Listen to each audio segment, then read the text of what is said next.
வணக்கம் நண்பா. இது உங்கள் ரெஸ்லிங் ஃபேமிலி 2.0. இன்னைக்கு வீடியோல பார்க்க போறது முழுக்க முழுக்க உங்களோட ட்ரைபல் சீஃப் ரோமன் ரெயின்ஸ பத்தி தான். ரோமன் ரெயின்ஸ் வந்து WWE சாதிக்க வேண்டிய எல்லாத்தையுமே ரோமன் ரெயின்ஸ் சாதிச்சுட்டாரு. ரோமன் ரெயின்ஸால பல பேரோட வாழ்க்கையே வந்து WWE வேற மாரி ஆயிருச்சு. ஏன்னா WWE வந்து ரோமன் ரெயின்ஸால பல பேர் வந்து இன்னமும் கொடி கட்டி பறந்துகிட்டு இருக்காங்க. அப்படிங்கிற மாரி WWEயோட முன்னாள் ரெஸ்லர் வந்து இப்போ சொல்லியிருக்காரு. அதாவது யார் வந்து ரோமன் ரெயின்ஸ சொல்லியிருக்காரு அப்படின்னு கேட்டா, நீங்களே சத்தியமா ஷாக்கிங் ஆயிருவேன். அதாவது ரோமன் ரெயின்ஸ பத்தி சொன்னது யாருன்னு கேட்டா, அதாவது WWEவோட முன்னாள் சாம்பியனான நம்மளுடைய மார்க் ஹென்றி தான் இப்ப ரோமன் ரெயின்ஸ பத்தி ரொம்ப புகழ்ந்து சொல்லியிருக்காரு.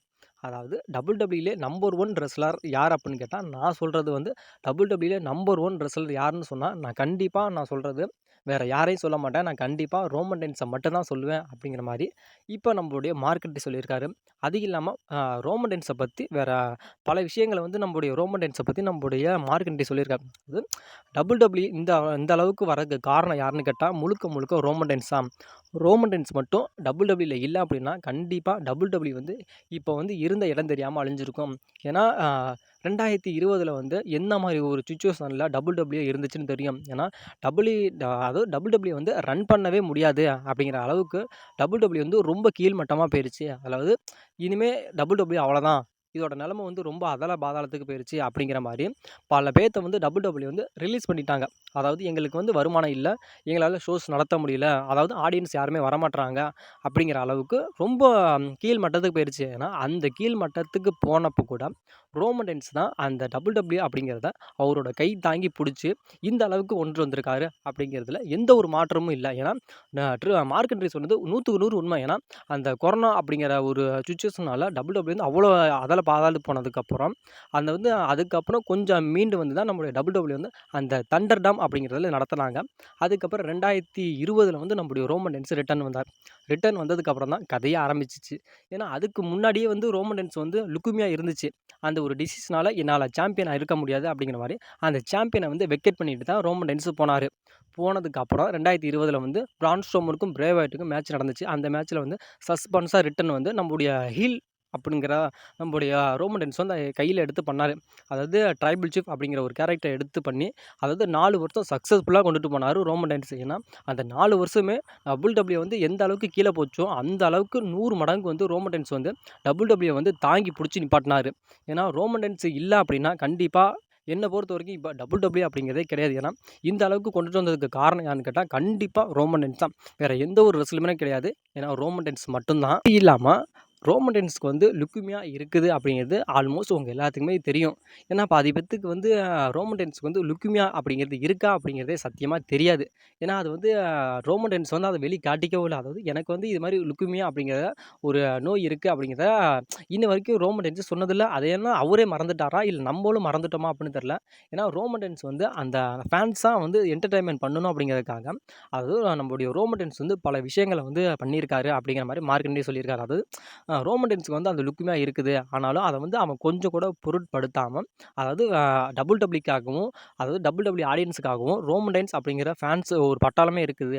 அவங்களுக்காக அவங்கள என்டர்டெயின்மென்ட் பண்ணணும். அவங்கள வந்து சந்தோஷமா வச்சுக்கணும் அப்படிங்கிறதுக்காக, அவனோட நோய எல்லாத்தையுமே அவன் பொருட்படுத்தாம அதாவது ஃபேன்ஸுக்கு வந்து என்டர்டெயின்மென்ட் பண்ணியிருக்கான். ஏன்னா, இப்ப எக்ஸாம்பிள் சொல்லணும் அப்படின்னு கேட்டா, இப்ப நமக்கு ஏதோ ஒரு சின்ன ஒரு தலைவலி, காய்ச்சல் அப்படின்னாவே, நம்ம வந்து அடுத்த ஒரு வேலைய போய் பார்ப்போம் அப்படின்னு கேட்டா, நம்மளால அந்த வேலையில வந்து நம்மளோட முழு கான்ட்ரிபியூஷன் அதாவது முழு ஈடுபாட்டையும் நம்மளால பண்ண முடியாது. சரி வேணாம் நமக்கு தான் காய்ச்சல் அடிக்குது அப்படிங்கிற மாரி, நம்ம ஒரு இடத்துல வந்து அப்படியே முடங்கி படுத்துருவோம். ஆனா, லுக்குமியா அப்படிங்கிற ஒரு பெரிய நோய் வந்து ரோமன் ரெயின்ஸ்க்கு வந்தாலும், அத அவர் கொஞ்சம் கூட பொருட்படுத்தாம, அவர் ஒர்க் அவுட்டிங்கா இருக்கட்டும், அவர் பயிற்சிங்கா இருக்கட்டும், இல்ல ரெஸ்லிங் பண்றதா இருக்கட்டும், ட்ரெய்னிங்கா இருக்கட்டும், எல்லாமே அது வந்து யாருக்காக பண்ணாரா அப்படின்னு கேட்டா, அவருக்கு இல்ல. அதாவது ஆஸ் அ ஃபேனா நமக்காக மட்டும் தான் அவர் வந்து எல்லாமே பண்ணுனாரு. ஏன்னா, இதுல வந்து இன்னொரு விஷயம் அதாவது நம்ம இதில வந்து ஒரு பழமொழி சொல்லுவாங்க தெரியுமா? அதாவது என்னதான் கோடி கோடியா பணம் வச்சிருந்தாலும், நல்ல மனசும் அதே மாரி நோயற்ற வாழ்வு இருக்கிறவன் தான் மிகப்பெரிய ஒரு கோடீஸ்வரன் அப்படிங்கிற மாரி சொல்லுவாங்க. அது கண்டிப்பா ரோமன் ரெயின்ஸுக்கு பொருந்தும். ஏன்னா ரோமன் ரெயின்ஸ் வந்து எவ்வளவோ கோடி பணம் இருக்குது, எவ்வளோ பெரிய பணக்காரர் தான். ஆனாலும் அவருக்கு வந்து அந்த நோய் வந்ததுனால அவர் வந்து ரொம்ப ரொம்ப ஏழை தான். ஆனா அந்த நோய் மட்டும் இல்ல அப்படின்னா, கண்டிப்பா அவர் பணக்காரன் தான். அது வந்து நம்முடைய ரோமன் ரெயின்ஸுக்கு கண்டிப்பா பொறுக்கும். அது பொருந்தும் ஆனா. இப்போ வந்து ரோமன் ரெயின்ஸ் வந்து தான் இப்ப அந்த லுக்கியோ அப்படிங்கிற வேணாம். அப்படி இது இருக்கா அப்படிங்கிறதே தெரியாத அளவுக்கு நம்மளால ஃபேன்ஸ் எல்லாம் என்டர்டெயின்மென்ட் பண்ணாரு. அது இல்லாம அந்த ட்ரைபிள்ஸ் பார்ட் அப்படிங்கிற மாரி அந்த கேரக்டர பண்ணி சக்சஸ்ஃபுல்லா 4 வருஷம் டபிள்யூ வந்து தாங்கி பிடிச்ச உங்களோட ட்ரைபிள் சீஃப் ரோமன் ரெயின்ஸ் தான். இது இல்லாமல் ரோமன் ரெயின்ஸ் வந்து லாங்கஸ்ட் ரெய்னிங் சாம்பியனாக இருந்திருக்காரு. அந்த பட்டத்துக்கு சொந்தக்காரர் யாருன்னு கேட்டால் கண்டிப்பாக அது ரோமன் ரெயின்ஸ் தான். அது இல்லாமல் ரோமன் ரெயின்ஸ் கூட மோதினவங்க எல்லாருமே இப்போ வந்து ஒரு மிகப்பெரிய ஒரு ரெஸ்லராக தான் இருக்காங்க. அது டபிள்யூ இன்னமும் இருந்துக்கிட்டு தான் இருக்காங்க. அதாவது டபிள்யூ வந்து ரோமன் ரெயின்ஸ் கூட மோதி நாங்கள் வந்து கெட்டு போயிட்டோம், அதாவது நாங்கள் வந்து இருந்த இடம் தெரியாமல் அழிஞ்சு போயிட்டோம் அப்படிங்கிற மாதிரி யாருமே சொல்ல மாட்டாங்க. ஏன்னா ரோமன் ரெயின்ஸ் கூட யார் யாரெல்லாம் மோதினாங்களோ அவங்க எல்லாருமே இப்போவும் சரி டபிள்யூல டாப் 1 பொசிஷனில் தான் இருக்காங்க. ஏன்னா ரோமன் ரெயின்ஸ் கூட அவங்க மோதாத, அதாவது அவங்க ரோமன் ரெயின்ஸ் கூட ஃபைட் பண்ணாமல் இருக்கிற வரைக்கும் அவங்க வந்து இருந்த இடம் தெரியாமல் தான் இருந்தாங்க. அதுக்கப்புறம் ரோமன் ரெயின்ஸ் அப்படிங்கிறவர் வந்து எவ்வளோ பெரிய ஆள் தெரியுமா, அவர் கூட எல்லாம் மோதுறதுக்கு வந்து ஒரு மிகப்பெரிய ஒரு கெத்து வேணும், அவருக்கான ஒரு தகுதி வேணும் அப்படிங்கிற மாதிரி ரோமன் ரெயின்ஸ் கூட மோதினால தான் இப்போ வந்து டபிள்யூல வேஸ்ட்டாக கடந்த ரெஸ்லர்ஸ் எல்லாருமே ரோமன் ரெயின்ஸ் கூட மோதவும் இப்போ வந்து டபிள்யூல நம்பர் 1 ரெஸ்லராக இன்னமும் ஏன்னா எக்ஸாம்பிளுக்கு சொல்லணும் அப்படின்னு கேட்டால் நம்மளுடைய ஏஜே ஸ்டைலாக இருக்கட்டும், இப்போ நம்மளுடைய எல்ஏ நைட்டாக இருக்கட்டும், அது இல்லாமல் இப்போ எப்படி சொல்கிறேன்னா, இப்போ நம்முடைய எட்ஜாக இருக்கட்டும், இல்லை டேனியல் பிராயனாக இருக்கட்டும், இல்லை நம்முடைய ட்ரூ மேக்கின்டையராக இருக்கட்டும், இல்லை செத்தரோன்ஸாக இருக்கட்டும், எல்லாருமே சரி டபிள்யூல நம்முடைய ரோமன் ரெயின்ஸ் கூட மோதினவங்க எல்லாருமே டாப் 1 பொசிஷனில் தான் இருக்காங்க. அதாவது டபிள்யூ சரி, இல்லை அதர் ரெஸ்லிங் கம்பெனியும் சரி, எல்லாருமே டாப்பாக தான் இருக்காங்க. இது இல்லாமல் அந்த ஓஜி பிளட் லைன் இருக்குல்ல, அதாவது நம்முடைய ட்ரைபிள் சீஃபோட அந்த பழைய பிளட் லைன் அதை வந்து ரீயூனியன் பண்ணது யாருன்னு கேட்டால் நம்முடைய ரோமன் ரெயின்ஸ் தான் அதை உருவாக்கினவர். அந்த உருவாக்கின அந்த பிளட் லைனில் வந்து நம்முடைய ரோமன் ரெயின்ஸாக இருக்கட்டும், சோலோவாக இருக்கட்டும், ஜிம்மி, சேமிசன், பால் ஹேமன் அப்படி எல்லாருமே இருந்தாங்க. அதாவது நம்முடைய சிம்மி வந்து இந்த டாக் டீம் சாம்பியனாக இருந்தாங்க. அதுக்கப்புறம் நம்மளுடைய ஃபஸ்ட்டு ஸ்டார்டிங்கில் வந்து நம்மளுடைய என்எக்ஸியோட க்ரூசர் வைட் சாம்பியனாக நம்மளுடைய சோலோ சிக்கோவா இருந்தார். அதுக்கப்புறம் நம்மளோட சேமிசன் வந்துட்டு அப்படிங்கிற மாதிரி ரோமன் ரெயின்ஸ் கூட இருக்கிறப்பே நம்மளுடைய ரோமன் ரெயின்ஸ் வந்து எல்லாத்தையுமே ஆஸ் அ சாம்பியனாக ஆக்கி வச்சுருந்தாரு. ஏன்னா இப்போவும் சரி, இப்போ ரோமன் ரெயின்ஸ் இல்லைப்பா, டபிள்யூல வந்து ரோமன் ரெயின்ஸ் வந்து இல்லை, ஆனால் இப்போ வந்து கொஞ்சம் இடைவெளியில் தான் இருக்கிறாரு. அது இல்லாமல் இப்போ பிளட் லைன் அப்படிங்கிறது 2 துண்டாக கிடக்குது, அதை நம்ம விட்டுருவோம். அதுக்கு வந்து நம்ம கதையில இழுக்க வேணாம். இப்போ வந்து ரோமன் ரெயின்ஸ் இல்லாமல் இருந்தாலும் ரோமன் ரெயின்ஸ் கூட இந்த சோலோ வந்து இப்போ நான் தான் ட்ரைபிள் சீஃப் அப்படிங்கிற மாதிரி ஒரு மிகப்பெரிய ஒரு கேரக்டரை பண்ணிக்கிட்டு இருக்காரு. அது இல்லாமல் பிளட் லைனில் வந்து நம்முடைய ரோமன் ரெயின்ஸ்க்கு அடுத்து வந்து டபிள்யூ தாங்கிறது யாருன்னு கேட்டால் இப்போ நம்முடைய சோலோ தான். அதாவது ரோமன் ரெயின்ஸ் வந்து ஃபஸ்ட்டு டபிள்யூ தாங்கினாரு, இப்போ ரோமன் ரெயின்ஸ் இல்லாதப்ப நம்முடைய சோலோ வந்து நம்ம டபிள்யூ தாங்கிட்டு இருக்காரு. அது இல்லாமல் நம்முடைய ஜே வந்து இப்போ ரா பிராண்ட்லேயே, அதாவது மெயின் ஈவென்ட் ஜே உசோ, அதாவது ஜே உசோ அப்படிங்கிற மாதிரி அவர் ஒரு சக்ஸஸ்ஃபுல்லாக போயிட்டுருக்காரு. அது இல்லாமல் நம்முடைய சேமிசன் வந்து இப்போ வந்து அதாவது முன்னாள் ஐசி சாம்பியனாக இருந்தார் நம்முடைய சேமிசன் அப்படிங்கிற மாதிரி எல்லாருமே ரோமன் ரெயின்ஸ் கூட இருந்த எல்லாருமே சரி நம்பர் 1 பொசிஷன் தான் இருந்திருக்காங்க. வேறு யாருமே அந்த ஒரு கீழ் மட்டத்தில் இருந்தா அப்படின்னு சொல்லவே முடியாது. ஆனால் கண்டிப்பாக, ஏன்னா ரோமன் ரெயின்ஸ் அப்படிங்கிற ஒருத்தர் வந்து டபிள்யூல இல்லை அப்படின்னா கண்டிப்பாக டபிள்யூ அப்படிங்கிறதே இல்லை. ஏன்னா டபிள்யூ அப்படிங்கிறது இல்லை அப்படின்னா கண்டிப்பாக ரோமன் ரெயின்ஸே இல்லை. ஏன்னா எப்படி சொல்கிறது அப்படின்னு கேட்டால் ரோமன் ரெயின்ஸ் தான் டபிள்யூக்கே அடையாளம். ஏன்னா டபிள்யூல வந்து அந்த அளவுக்கு வந்து நம்முடைய ரோமன் ரெயின்ஸ் வந்து அந்த அளவுக்கு உழைச்சிருக்காரு. ஏன்னா டபிள்யூ வந்து ரோமன் ரெயின்ஸுக்காக அந்த அளவுக்கு நன்றி கடன் பட்டிருக்காங்க. ஏன்னா ஏன்னா இதுக்கு முன்னாடி ரோமன் ரெயின்ஸ் வந்து டபிள்யூக்கு வந்து பல விஷயங்கள் பண்ணியிருக்காரு. ஏன்னா ஒரு காலத்தில் வந்து ரோமன் ரெயின்ஸை வந்து வெறுத்து ஒதுக்குனாங்க. அதாவது நீலாம் ஒரு ஆளே கிடையாது அப்படிங்கிற மாதிரி ஒதுக்குனாங்க. ஆனால் இப்போ தலையில் தூக்கி வச்சு கொண்டாடுறாங்க. ஏன்னா அந்த அளவுக்கு வந்து ரோமன் ரெயின்ஸ் வந்து டபிள்யூல உழைச்சிருக்காரு. அதாவது ஃபேன்ஸுக்காக அவரோட உயிரையும் கொடுக்குற அளவுக்கு நம்மளுடைய ரோமன் ரெயின்ஸ் துணிஞ்சிருக்காரு.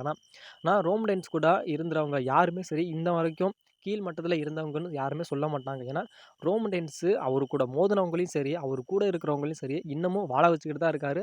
ரோமன் ரெயின்ஸால் நிறைய ரெஸ்லர் வந்து டபிள்யூல வாழ்ந்துக்கிட்டு தான் இருக்காங்க. அது இல்லாமல் அதர் ரெஸ்லிங் கம்பெனிலையும் சரி ரோமன் ரெயின்ஸால் வாழ்ந்துக்கிட்டு தான் இருக்காங்க.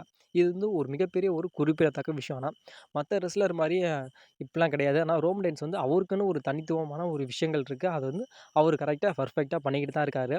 ஏன்னா 2020 மட்டும் நம்முடைய ரோமன் ரெயின்ஸ் டபிள்யூக்குள்ளே வந்து அந்த ஒரு ஹீல் கேரக்டரை எடுத்து பண்ணாமல் இருந்திருந்தார் அப்படின்னா கண்டிப்பாக இப்போ நம்ம பார்க்குறோமே டபிள்யூ அப்படிங்கிறது இல்லாமல் போயிருக்கும். ஏன்னா இதுக்கெல்லாம் ஒரு மூல காரணம் டபிள்யூல இருக்கிறதுக்கு யார் காரணம் அப்படின்னா கண்டிப்பாக நான் சொல்கிறது வந்து ரோமன் ரெயின்ஸ் தான். ரோமன் ரெயின்ஸுக்கு என்னை பொறுத்த வரைக்கும் கண்டிப்பாக நான் வந்து கண்டிப்பாக நான் பண்ணுவேன். ஆனால் நீங்கள் வந்து ரோமன் ரெயின்ஸ் ஃபேன்ஸாக நீங்கள் வந்து ரோமன் ரெயின்ஸுக்கு இக்னாலேஜ் பண்ணுறீங்களா அப்படிங்கிறத மறக்காமல் சொல்லுங்கள் நண்பா. அதாவது நான் ரோமன் ரெயின்ஸ் ஃபேன்ஸாக கண்டிப்பாக நான் பண்ணுவேன். அதாவது ரோமன் ரெயின்ஸ் ஃபேன்ஸாக அப்படின்னு சொல்லல, அதாவது என்னை பொறுத்த வரைக்கும் ரோமன் ரெயின்ஸை இந்த பண்ண செயலுக்காக கண்டிப்பாக நான் ரோமன் ரெயின்ஸை நான் இக்னாலேஜ் பண்ணியே தீருவேன். ஏன்னா ரோமன் ரெயின்ஸை பற்றி இன்னும் சொல்லணும் அப்படின்னு கேட்டால் இன்னமும் எவ்வளோ சொல்லலாம் விஷயங்களாக தான். நான் ரோமன் ரெயின்ஸ் சொன்னேன் அப்படின்னா இன்னமும் வீடியோ லென்த் ஆகிட்டே தான் இருக்கும். அதனால் நான் ஷார்ட்டாக முடிச்சுக்கிறேன். ஆனால் இந்த விஷயங்கள் வந்து 100க்கு 100 உண்மையாக அப்படின்னு கேட்டால் கண்டிப்பாக உண்மை.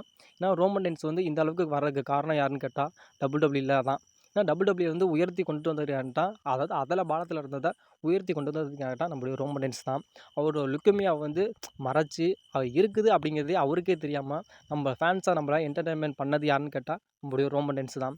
ரோமன் ரெயின்ஸ் கூட இருந்தவங்களும் சரி, ரோமன் ரெயின்ஸ் கூட மோதுனவங்களும் சரி, இன்னமும் தல திமிரு அதாவது தல நிமிர்ந்து நிக்கிற அளவுக்கு WWE நம்பர் 1 ரெஸ்லரா திகழ வச்சதுக்கு காரணம் யாருன்னு கேட்டா, உங்களோட ட்ரைபல் சீஃப் தான். ஏன்னா இதுக்கு எல்லாத்துக்குமே உரிமையாளர் யாருன்னு கேட்டா, கண்டிப்பா ரோமன் ரெயின்ஸ் தான். அதாவது ரோமன் ரெயின்ஸ சொல்றதுக்கு கண்டிப்பா வார்த்தைகளே கிடையாது. ஆனா ரோமன் ரெயின்ஸ் ஃபேன்ஸ் யாரெல்லாம் ரோமன் ரெயின்ஸ்க்கு இக்னாலஜ் பண்றீங்க அப்படின்னு கண்டிப்பா பார்க்கிறேன் நண்பா. ஏன்னா ரோமன் ரெயின்ஸ் வந்து எங்களோட உயிர் அப்படின்னு சொல்றீங்கல்ல, இந்த வீடியோல வந்து நான் ரோமன் ரெயின்ஸ்க்கு வந்து எத்தனை பேர் தலை வணங்குறீங்க, அதாவது ரோமன் ரெயின்ஸுக்காக எத்தனை பேர் இக்னாலஜ் பண்றீங்க அப்படின்னு கண்டிப்பா நான் பார்க்குறேன் நண்பா. ஏன்னா நீங்க வந்து ரோமன் ரெயின்ஸோட வெறியன் வெறி அப்படின்னு சொல்லிக்கிறீங்கல்ல, உங்களோட வெறியன் என்ன பண்றீங்க அப்படிங்கிறத நான் வெயிட் பண்ணி பார்க்குறேன். அதாவது ரோமன் ரெயின்ஸுக்கு எத்தனை பேர் தலை வணங்குறீங்க அப்படின்னு கண்டிப்பா பார்க்குறேன் நண்பா.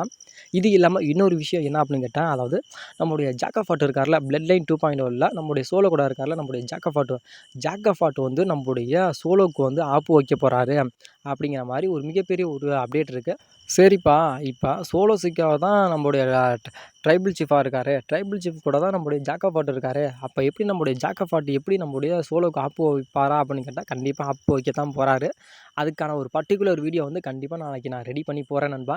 ஏன்னா இந்த வீடியோல வந்து பல விஷயங்கள் வந்து இதில நான் சொல்லப் போறேன். அதாவது அந்த பிளட் லைன் 2.0ல யார் யார் இருக்க போறா, அந்த ஓஜி கில்ல வந்து யார் யாரெல்லாம் இருக்க போறா, அதில சேரப் போறா.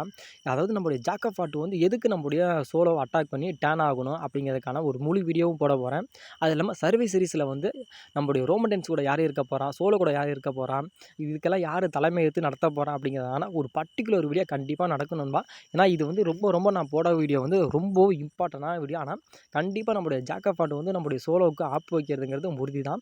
இதுக்கான ஒரு பர்ட்டிகுலர் வீடியோ கண்டிப்பா நான் ரெடி பண்ணி போறேன் நண்பா. இது வந்து முழுக்க முழுக்க ஒரு இம்பார்ட்டன்டான வீடியோ. அதாவது நான் 100% நான் அடிச்சு சொல்றேன். கண்டிப்பா இது வந்து ஒரு இம்பார்ட்டன்டான வீடியோ. இத மிஸ் பண்ணிறாம கண்டிப்பா பாருங்க நண்பா. அதாவது நீங்க வந்து இந்த வீடியோவ போட சொன்னீங்க அப்படின்னா, கண்டிப்பா நான் ரெடி பண்ணி போறேன் நண்பா.